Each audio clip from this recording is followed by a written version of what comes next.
Welcome back. In today's France 24 debate, we're talking Ukraine, and in particular the latest developments and the reaction to the staged murder of the anti-Kremlin journalist Arkady Babchenko, who appeared to have been gunned down on Tuesday in a contract-style killing which was blamed on Russia.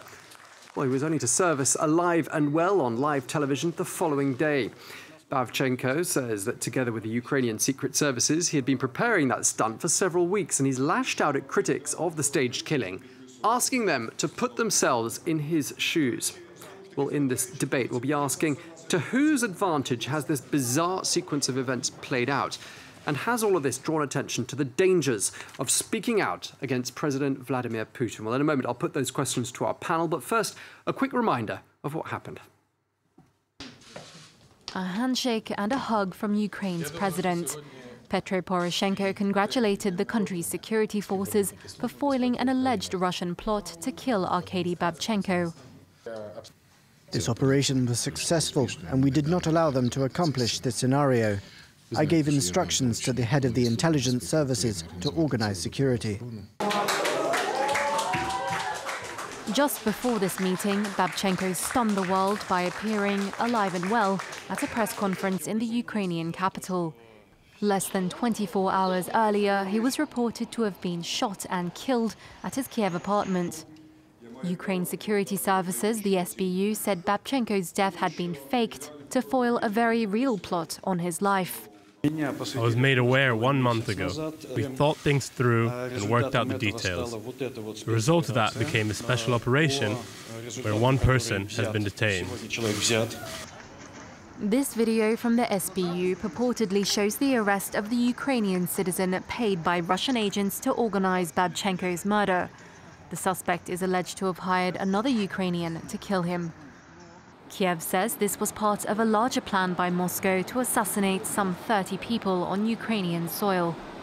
Russia and Ukraine are still in conflict over Moscow's annexation of Crimea and its support for pro-Russian separatists in eastern Ukraine. Well, today we're joined here for the France 24 debate by former French ambassador to Moscow, Claude Blanche-Maison, who is also the author of Vivre avec Poutine, or Living with Putin. Thank you very much indeed for coming to see us. I'm also joined here in the studio by Denis Kolesnik, who is a political analyst at the Gagra Institute, which is based in Georgia. Thank you very much indeed for coming to see us. We're joined from Kiev by Alex Ryabchin, who is a member of the Ukrainian parliament. We're also joined from Kiev. Thank you so much for joining us, I should say. Thank you so much to Katerina Kruk, who is a fellow at the think tank Kremlin Watch and also an expert on debunking fake news. Let's start by just listening in to how a Kremlin spokesperson, Dmitry Peskov, reacted to that news that Babchenko is in fact alive and well. The story is strange, to say the least. I don't know how much the end justifies the means in this story. Thank God that the person is alive. It does not change her attitude towards Ukraine, a country where being a journalist is dangerous. It does not change the core of the situation. The only thing that has changed is that, thank God, this person is alive. Okay, the words of the Kremlin there, saying this is indeed a strange sequence of events and they're glad that Babchenko is indeed alive. Let me start by asking you, former French ambassador to Moscow, Claude Blanche-Maison, to whose advantage does this sequence of events play out, do you think? Well, I'm not surprised that Mr. Peskov, the speaker for Kremlin, say that. He's saying that the main result is that Babchenko is alive. And before hearing him, I was going to say the same, because after all, so many journalists are threatened all over the world. I mean, that's good news that this one, who has been threatened, is alive. But the whole plot, of course, is a piece of concern, because fake news, fake murder, maybe fake inquiry, so where are we going to? And of course, the word of the Ukrainian authority is now shaky in a way, which is a good news also for Moscow, for Kremlin people. Let me turn to you, Denis, ask you pretty much the same question. This was a propaganda coup for who? Actually, I wouldn't really treat it as a propaganda coup because, first of all, we speak about the fake, we speak about propaganda, but actually we should be speaking about Clausewitz and Sun Tzu. Because Ukraine, contrary to our country, our France, Ukraine is in war actually with Russia, whether it's official or non-official war. It's a proxy war, which means they have to act maybe in a more straightforward way and apply some tactics that maybe we wouldn't actually approve. So for me, it's not really about the propaganda coup. But for me, it was actually strange to see Peskov speaking about Ukraine as a place where a journalist is dangerous to be a journalist. Russia is like I don't really actually remember, but Russia has almost the worst ranking in terms of security of journalists. So I was pretty much astonished by the comment from Peskov. Peskov saying that indeed, yeah, Ukraine is a dangerous place to be a journalist, but I think a lot of people, as you say, would say the same thing about Russia. Let's go to Kiev and ask Alex Ryabchin, member of the Ukrainian parliament. Were you as surprised as everyone else when you saw Babchenko alive and well on live television? Yeah, I was extremely surprised because, like, the day before, all my Facebook feed was full of mourning about Mr. Babchenko, who was a great journalist, and I was astonished by seeing his life. The first emotion was like great that we did it, and finally, our security service received a credibility inside Ukraine because we had previously assassination of journalists, assassination of former Russian MPs who were in exile in Kiev. That was never investigated fully and never prevented. And now finally our security service received credibility inside Ukraine, but unfortunately we have questions of trust outside. And let's speak about this also. Yeah, I just want to ask you, I mean, why, what's the sort of the rationale behind this? What are the Ukrainian sources and Ukrainian officials that you're talking to saying about why they did this bizarre thing, which to the rest of the world, it's sort of really unprecedented staging of someone's killing in your capital city? Yeah, I agree, but we should define definitely that there is Russian propaganda and creating a parallel reality, and there is this kind of special sting operation that was done by Ukrainian special services to find out who ordered this assassination, who did this, so just to receive more proofs. I agree with you that this is a bit bizarre. I don't know why they need to assassinate, let's say, him, why they have not created the reality that maybe he's in critical condition. I don't know. This is a question that we will definitely ask to our security service. You know, I'm from opposition political party, Fatherland, and we will definitely ask for more why they did this, and they need to show proof that they definitely require this. But yeah, they went to great lengths. They covered him. Hybrid war. They covered him in pig's blood. They took him to a morgue. Apparently, the wife was in the dark. I mean, they went to really great lengths to make this look as real as possible. And let me turn to you, Katerina Kruk in Kiev. I just want to know what you think has been the overall reaction from people there in Kiev to this strange sequence of events these last couple of days. Hello, everyone, and thank you for taking this topic for a debate. And I would really very much agree with previous colleagues of mine, Ukrainian ones, who mentioned that there is indeed a difference of reactions among Ukrainians and in the Western audience. Because obviously the first reaction of Ukrainians when they found out that a very trusted and very popular public figure, journalist, who is very well known in Ukraine, is killed, obviously was absolutely tragic, and everyone was overwhelmed with this news because we are at war with Russia, and every single day we are receiving reports that someone was killed, but losing such a dear person was a great shock.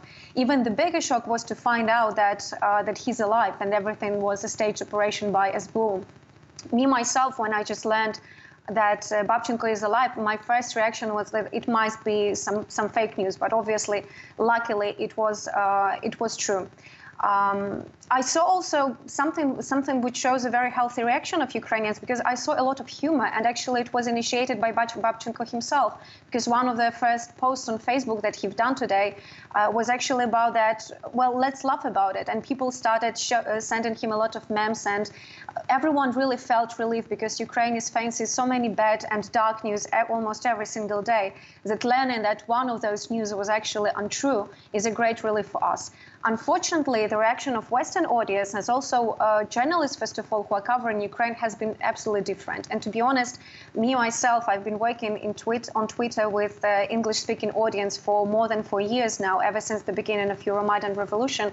I was surprised to how personally many people took this event as someone wanted to deceive them personally, and they really didn't want for some time to look at the entire situation, that it was an operation aimed at saving the life of the person, of someone who is dear to them according to the condolences they shared, and not the fake news operation. As a person who is working on this information and on this specific issue, I would really very much disagree with the very term that that one of you have used, that this is the fake news. This was just a part of operation. And fake news, which are being used by Russia, they are used to deceive the audience.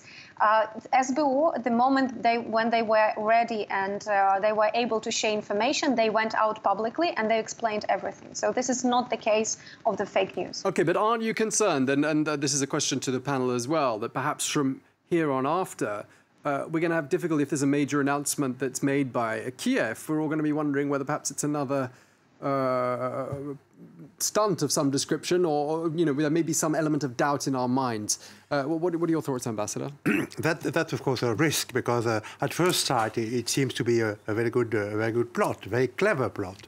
But on second sight, and maybe on a long term, from a long term point of view, it is too clever by half.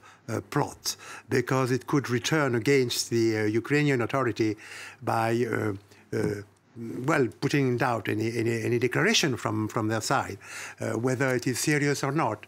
And so it's of course it's a very dramatic decision which has been taken in Ukraine to stage this whole thing just to save this journalist and to find out who was going to try and kill him if it's the case. Which of course remains to be demonstrated. And isn't there sort of a concern that this could also play into the hands of Russia, that says, I told you, the Ukrainian government and Ukraine, everyone's out to get us, putting out these stories that aren't true, just to tarnish our image? Isn't that something that could be a consequence of these events? Russia will definitely try to play this card. That's clear, and they are pretty good at it. But at the same time, I have to remind to our audiences that the security service of Ukraine had and still has actually quite a bad image in Ukraine and within the democratic world, because the persons who work there and who have worked there, they were trained during the Soviet times, together with their Moscow colleagues, for instance. And the fact that they didn't share the information beforehand, they were afraid of leaks, I believe. And my little theory is that actually they managed to figure out who's been working from inside for Russians within their institution, which means definitely we won't be seeing it on the news, but I believe the other part of the story is actually fight against the double agents who work for Russia within the security service of Ukraine. Let me just ask you, Alex Ryabchin, in Kiev, to what degree is it believed that Babchenko's life was actually in danger? Well, we had a sequences of events when there was an assassination of the Russian or previously Russian citizens who were criticizing Putin's regime. And we are definitely in stage of war with Russia. Basically, it's hybrid war. It's not only military or economic war. It's a propaganda war. So basically, our security services put them on the risk, put their reputation on the risk by playing this plot. And I definitely agree that they need to show the real evidence to court and internationally that they're required to do this kind of stuff. But let's be honest, there is low trust to the Ukrainian authorities internationally, because if there were trust before, when Ukrainians in 2014 stated that there is a Russian green man occupied Crimea, because nobody believed in this. There was no insignia, and we don't know whether there's Russian troops or not. We said the same, that there are Russian troops in Donbass, and they are shelling from Russian territory by Graz to Ukrainian soldiers. Nobody believed, yet before the journalists, independent journalists investigated this. Same with the Russian book that hit MH17 2017. We said that this was Russian book. We never been there. We never had this type of a book. But Russia did a lot of mispropaganda, and yet not a lot of, like, there are some people who are doesn't believe that it's Russia. So we are playing on this game with a hybrid war. We responded hybridly. Maybe it's better to respond with a, trust and play on more trust building. But yet this is the, this is the role that we choose. Definitely we need to show the evidence, but I promise you we will do the very, very big scrutiny on this. And the last one, we're going to talk Ukrainian parliament. We have a law on national. All right, we're going to talk more about the evidence. We'll talk more about the evidence in the second half. You've had the last word for the first half. Alex Ryabchin, there, Member of Parliament in Kiev. Thank you so much for that. We'll be back in a couple of minutes with the top stories. Don't go away. Stay tuned.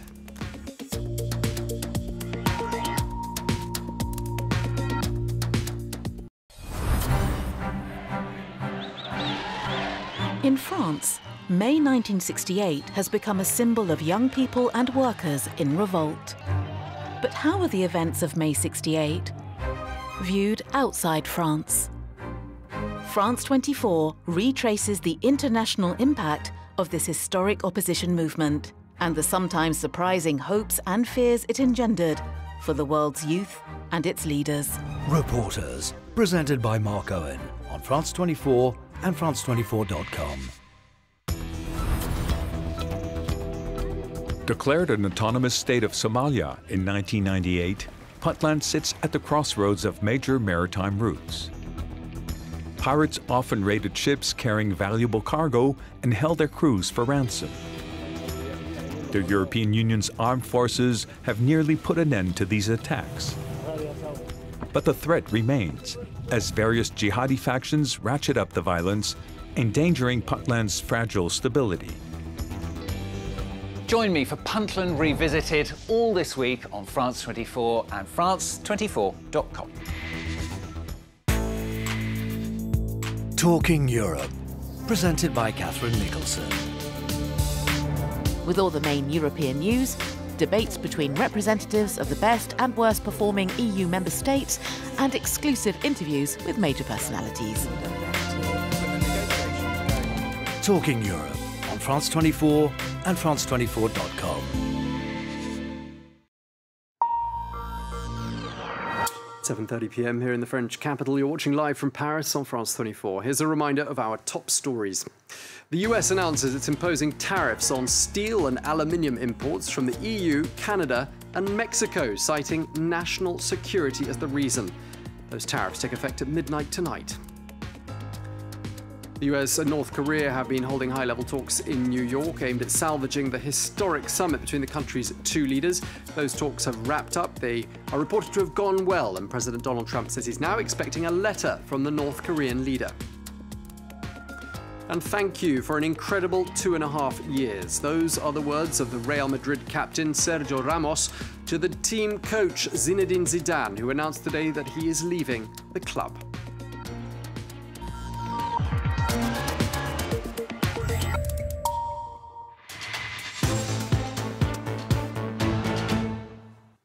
Welcome back. Time now for part two of the France 24 debate. Today we're talking about Ukraine and the global reaction to the staged murder of anti-Kremlin journalist Arkady Babchenko, who it turns out was not killed in front of his home on Tuesday.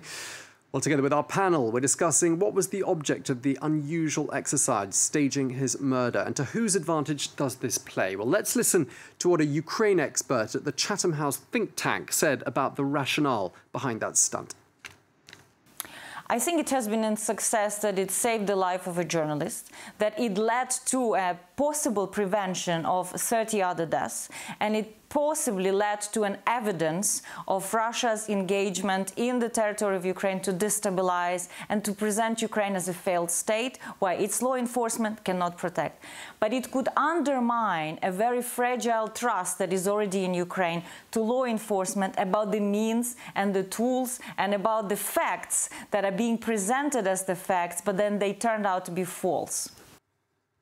Okay, and that was a Ukraine expert at Chatham House speaking there, saying she thinks it was a successful operation and that it has worked to Ukraine's advantage and saved the lives of several other journalists. Let me put that to Katerina Krug in Kiev, a fellow at the think tank Kremlin Watch. Let's just pick up on that point about how this stunt by the Ukrainian secret services has in fact saved the lives of other journalists. What are your thoughts on that? Well, obviously, I would very much agree with the colleague from the Chatham House, but I would also like to remind that before my Ukrainian colleagues were mentioning also deaths and killings of other Ukrainian journalists and also high-profile killings of Russian citizens that took place in Ukraine. But also would like to remind of a very high-profile killing which took place a few years ago. I believe it was in 2016. Of the Ukrainian officer at SBU who was collecting evidence of Russian crimes in Donbass and in Crimea, meaning that this war of assassinations is taking place in Ukraine for a very long time, especially targeting people who are collecting evidence and presenting to the world the fact that Russia is indeed, has indeed invaded Ukraine and is responsible for many crimes against humanity and obviously violations of human rights. Now, going back to the point which was mentioned and obviously the question that you asked, that we were able to save almost more than 30 people in Ukraine. Babchenko himself today during the press conference that took place, that was live just a few hours ago, mentioned that he wasn't the highest ranking person on the list. This is the only thing that he could disclose, the only thing that he knows from the SBU. And Russians himself explained and described him as a low-ranking journalist and so on and so forth. So we have all the reasons to believe that he was the key element to uncover the entire operation and to prevent even high-profile killings who might target Ukrainian journalists as well, but also probably Ukrainian politicians.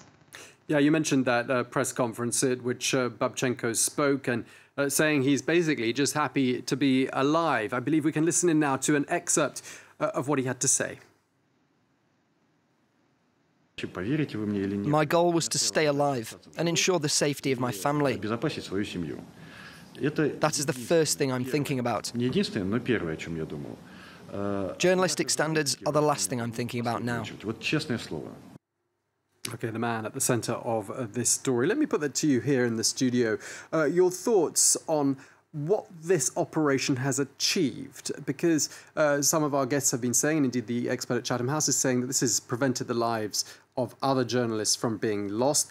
It's also raised the profile of a serious problem, hasn't it? That if you speak out against Vladimir Putin in certain parts of the world, your life could be in danger. Well, of course, I think Mr. Babchenko is right. I mean, after all, everybody is very happy that he's alive. Maybe it could protect also the life of other people who are threatened one way or another. But let's put it in a wider context, of course. I mean, next year we are going to have an election in Ukraine. And, of course, Mr. Poroshenko is expecting to be re-elected. And probably in making that choice, which was a very dramatic choice, because, after all, there were probably other ways to protect Mr. Babchenko than to stage a fake murder, which is an extreme choice and which put in doubt the word of the Ukrainian authority. So maybe it's also because Mr. Poroshenko wants to be assertive in view of the election of next year, and maybe also because he doesn't want any move towards any kind of reconciliation with Russia. Because after all, being in war in Russia, or in a certain kind of war, is the best way for him to be re-elected. And we can see, I mean, from the visit of the German Chancellor in Sochi a few days ago, the visit of Mr. Macron in Petersburg a few days ago, there are some moves to try to find a solution to put the Minsk agreement in operation. And I am not sure that Mr. Poroshenko is willing to do that. Can I ask for a reaction from Alex Ryabchin? You're an MP and you're based in Kiev. What are your thoughts there on what Mr. Blanche-Maison was saying? Yeah, I could agree with these words because, like, I represent, for example, Yulia Tymoshenko political party, who is now the main popular candidate to become a president. And our position when we find out that Arkady Babchenko was assassinated, basically, we criticized the authorities, demanding from them to finally solve some cases. And yesterday, the general prosecutor just appointed to the words of Yulia Tymoshenko saying, you see those politicians that try to make political bonuses, but we did it. So Mr. Poroshenko, and he is appointed the general prosecutor and the SBU, the head of SBU, they used this in internal political discourse to strengthen the Poroshenko's position, unfortunately. So, but definitely I would say that the sting operation to save life of Mr. Arkady Babchenko and to reveal those 30 names or surnames that we find out that there is a list of politicians or journalists that could be also killed or assassinated, maybe it was worth it. But I would like to say that in Parliament we have, in the second reading, a very important law on national security, when we will increase the control, the civil control on our security services. So this is what we are demanding, and I think that after adopting this law, we will never have these cases anymore when our security services brought us a bit of mistrust to international society. And just with regard to evidence that indeed Russia was plotting to kill Babchenko, I'm just wondering, I mean, there has been some video footage put out. We can look at some of it now. This is from a spy cam, which was inside the car where the hitman was in discussion with someone pretending to be the one issuing the contract for the life of Mr. Babchenko. I mean, from what you've seen, and I mean, I'll put this question to you. I mean, have you seen any evidence that strikes you as being solid and conclusive that indeed Russia really was trying to kill this man? Let's say when Russia has invaded Crimea, their troops, they had no insignia, which means, speaking of evidence, it can be anything and everything.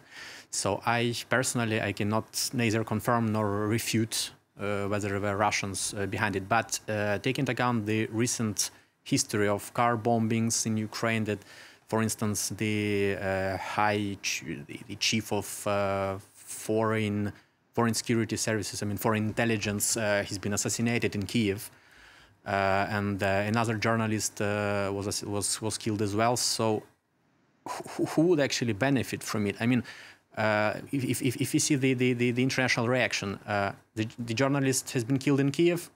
Oh, Ukraine is a failed state. Ukraine didn't manage actually to protect him, and then actually he wasn't killed. Why did you do it? So you see there is this problem that no matter what Ukraine does, it will be criticized.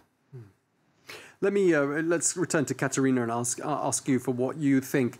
Going back to this question of evidence, I mean, have you listened, for example, to the dialogue of that recording from the hidden camera between the supposed hitman and the supposed person putting out the contract on Babchenko's life? I mean, does this tell you conclusively that Moscow really was caught on camera trying to kill that man? Well, first of all, before answering your question, I would like to answer part of the question that you asked of another guest of yours. What is the result of the entire operation? I think that one of the most important results are even the most public ones. Let's remember that it wasn't a public operation for international audience or even for Ukrainian audience. It had very strong and very solid intelligence component in that. And I think that probably the most important part that Ukraine achieved in this is that we were able to catch Russia or anyone who was preparing the assassination by surprise. Another thing that we were able to uncover the network of people who were planning the assassination, who were cooperating with the probable assassins, and obviously shaking their structure a little bit, because for them it would take some time in order to regain back the balance and go back to their mechanisms of work. So I think by doing this, we definitely have won some time for other security operations taking place. Obviously, there is also another interesting case, which it's very sad that hasn't been mentioned before by our panelists. Together with SBU and Prosecutor General of Ukraine, recently they have uncovered the plot, which still was very widely commented by the Western audience, with Nadia Savchenko. And they also presented a lot of evidence, and that proving that she was cooperating, and people working with her, they were cooperating definitely with Donetsk occupation forces, which might lead them directly to Russians. Now, going back to your question, right during our break, I was checking Twitter, and SBU of Ukraine, like the official Twitter, they confirmed that they started issuing their official suspects in the criminal proceedings, meaning that they are ready to give more solid evidence. And we will see how they will be linked. Definitely the person that has been mentioned by the Radio Liberty, who is the most probable suspect in this case, he was previously working very closely with MPs from the Party of the Regions, a very pro-Russian party, whose president, Viktor Yanukovych, led to the killings on Maidan and later fled to Russia. So I still think that it's probably too early to look at all the evidence, because it looks like the SBU is definitely giving them part by part, portion by portion, because every few hours we get new confirmations, new evidence. So maybe in few hours, or maybe even tomorrow, we will know more. So far, unfortunately, we have to rely on the words of SBU. But last thing, I do very much hope that SBU, knowing that they made very loud case, both in Ukraine but also internationally, would understand that they really need to provide a solid proof, because so far, if they wouldn't, it would destroy the entire case and shred not only their credibility, but of the entire country. Yeah, absolutely. And I was going to put that question to Alex Ryabchin. I mean, it's really important, isn't it, that the evidence that's put forward to the rest of the world is absolutely conclusive, because if it isn't, you know, Ukraine doesn't look quite as clever as it would if it did, and that's putting it mildly. What are your thoughts about where we are with the inquiry and the arrest that's been made? Yeah, I completely agree with the previous speakers that yet we haven't received a solid evidence. Our security services giving them part by part, bit by bit, but this is their style of doing so. We are anticipating more solid evidence. I definitely know that they will have the viral type, these guys, so we will definitely receive more evidence. Yet we have a bit doubts about the credibility of our security services, the increased capabilities with this case. But yet, with the big fishes like occupation of Crimea, MH17, Russian troops, with big fishes, we never had any problems and never had any failure. So I truly believe that our security service, our institution will provide all the information required, and now even more, because honestly saying, I think they didn't count it on such a strong reaction from the international community. Myself, I was working as a journalist for Washington Post in 2014, and I know quite sure that liberal journalists with the best standards of fact-checking are a bit concerned with the credibility. So we definitely need to work out on this to restore the trust on our institution. But if we will provide this solid evidence, that I truly believe that the trust will be restored. Yeah, and it's interesting what you're saying as well, because Ukraine ought to be better placed than, say, France or the United Kingdom or one of the other countries that sometimes points the finger of blame at Russia at actually pinning something down, because people in Ukraine, on the whole, understand Russian, and you'd have thought that they would be better at beating Russia at their own game than, say, the average European government. Does that sound fair to you, Ambassador? Well, I think, of course, that they are trying to do that, but it's true that we need more evidence, and the public opinion, journalists in Ukraine, outside Ukraine, need more evidence on what exactly was behind this choice, in fact. And again, I think that the life of Mr. Babchenko could have been protected by other means, less dramatic means. 24/7 surveillance. Without staging this fake murder with some details which are not very verified, and probably by taking him out of the city and protecting him somewhere, and making maybe staging some kind of disappearance of Mr. Babchenko, and see what happens under protection of the SBU. But they have chosen to stage a murder and to go publicly to publicize this murder with photographs and with many details. In all your years as a diplomat, have you ever seen anything that you could compare this to in terms of the unusual nature, shall we say, of staging the death of something? Have you ever heard of anything like this before?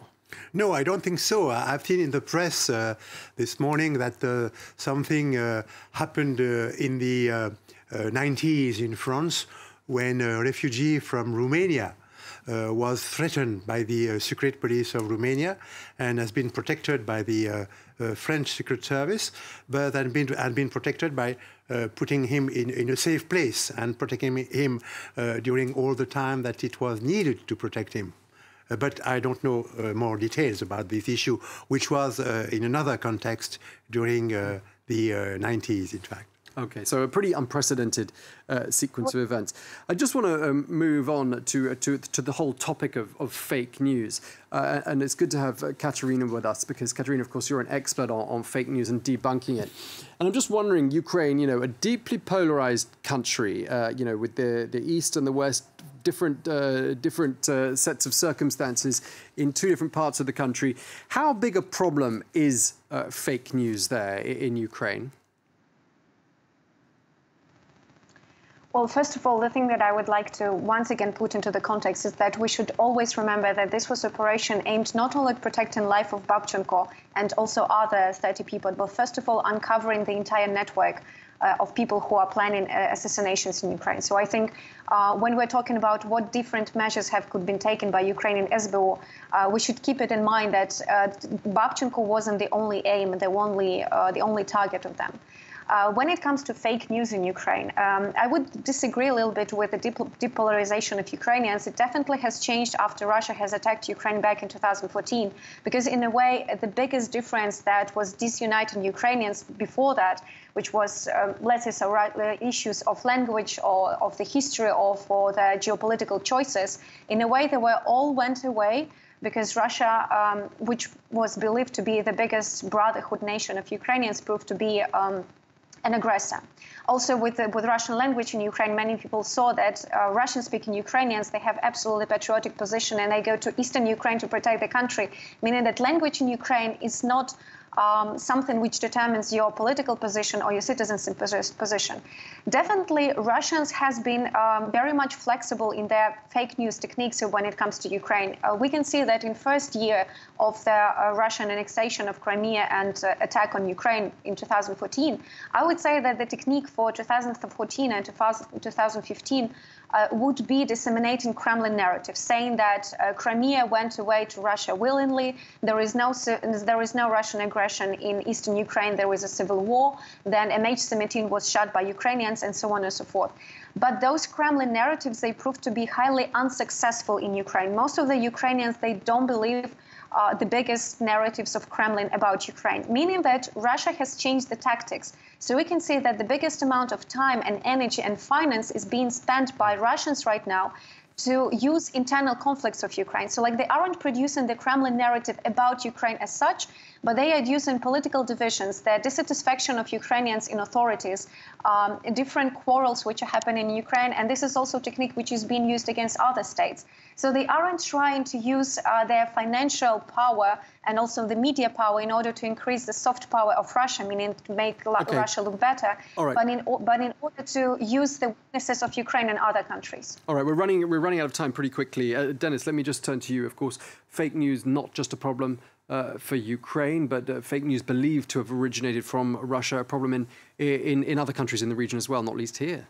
Yeah, we have in France. We have the problem with the fake news. The election campaign of President Macron suffered from it as well, and the referendum in Scotland. We had as well the Russian meddling. Recently, there was a report published by the Spanish CNA. It's like security service agency, stating that there was a Russian meddling in the Catalonia affair. So we see that the information itself, we live in an era, in a epoch of information, and we see that information is used in order to advance the agenda of foreign states. And for instance, in France, here we'll be having recently a new law, a new legislation that will be debated by the National Assembly at the beginning of June regarding how actually we can protect our state from the meddling from other states using the media and the information.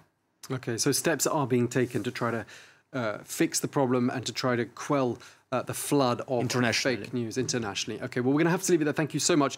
You've had the last word, Denis Kolesnik. Thank you very much indeed for coming to see us. Thank you very much indeed to you, former French ambassador to Moscow, Claude Blanche-Maison. Thank you very much. And thank you to our guests in Kiev, Alex Ryabchin, member of the Ukrainian Parliament. Thank you very much indeed to you for talking to us. And Katerina Kruk, fellow at the think tank Kremlin Watch. Thank you so much. I'm afraid we're out of time. Thank you very much indeed to you for watching. Stay tuned to France 24.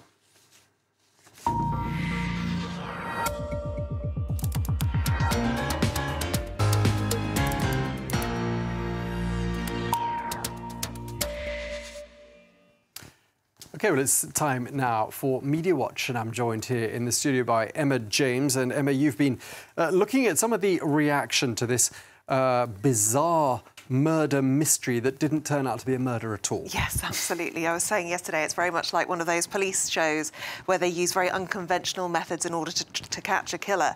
And it does seem that people really have got quite caught up in this tale. But interestingly, when you look at Russian coverage, looking at their reactions, certainly looking at RT, it doesn't jump out at you, this story. It's almost as though they've decided it's really not that important. We're not going to give it undue prominence. In fact, the only thing that's been added recently is a story talking about the fact that the UK Foreign Minister, Boris Johnson, who would like to be the Prime Minister, hasn't actually tweeted any reaction to the fact that Arkady Babchenko is still alive, because if we go to his Twitter account, the last tweet that he has written is still this one: appalled to see another vocal Russian journalist murdered. So that's the thing that Russia Today are drawing attention to. That's quite amusing on their part. They're also tweeting the fact that, as far as they're concerned, they see similarities between the case of Julia and Sergei Skripal, the former Russian spy who was poisoned in the southwest of the United Kingdom. And they're talking about how then everyone said it was highly likely that Russia were behind the attack. Now both are recovering. And of course, Yulia, the daughter, has shown up on television. They're saying, as regards to Babchenko, that he was supposedly killed in Ukraine, and he's now emerged alive and well on television. And you're getting responses to it like this one. Just believe the magic of Novichok. They're implying that Yulia Skripal actually looks better now that she's been poisoned than she did before. So lots of reactions like that from Russia. And it does seem that they are far more focused on Ukraine's role in all this than they are on any alleged Russian plot, which is, of course, what Ukraine says this was all about in the first place. Komsomolskaya Pravda is among those reporting on this, saying that more people will start believing that Ukraine were behind the shooting down of MH17. So all of these things that have been blamed on Russia, that Russia has been denying, people now, it's almost like it's open season, really, to deny it, to say that perhaps Ukraine was behind it. It's not just the Russians who have questions. Many journalist groups are also questioning the way in which this has been handled. Now, the Committee to Protect Journalists says it has an awful lot of questions, including this one. Why did the Ukrainian authorities publicly blame the Russian security services for the alleged assassination plot prior to completing an investigation and charging the suspected plotters? Other journalists are talking about the fact that really they feel this is actually going to put more journalists in danger and also give people far more reason to disbelieve it. Every time a journalist is murdered, those responsible will unleash their bots and propagandists to say it is fake news. Those are the words of Lindsay Hilsum, international editor for Channel 4 News, a very respected journalist who's been in her fair share of war zones as well. Interestingly, Reporters Without Borders probably have the strongest words on this one. It is pathetic and regrettable that the Ukrainian police have played with the truth, whatever their motive for the stunt. And that's really interesting choice of phrase there, whatever their motive, because the implication is that it wasn't that this saved Babchenko's life because they already had somebody in custody. This was about trying to get to those who were behind it, perhaps saving lives in future, but this wasn't necessarily about saving his life in particular. Interesting tweet from the Ukrainian ambassador to Austria, who says, "I am positively amazed about the number of people surprised that Babchenko chose to stay alive and to trap his killers instead of getting killed and preserving his journalistic integrity." So some people really feel that perhaps the emphasis now has gone a little awry, and perhaps we should all maybe put ourselves in the shoes of a man who's being targeted and believes he's being targeted for murder by Russian authorities. OK, well, thank you very much indeed for that. Emma James there with today's edition of Media Watch. And that's it from me. The news is up at 8 o'clock. Do stay tuned for that.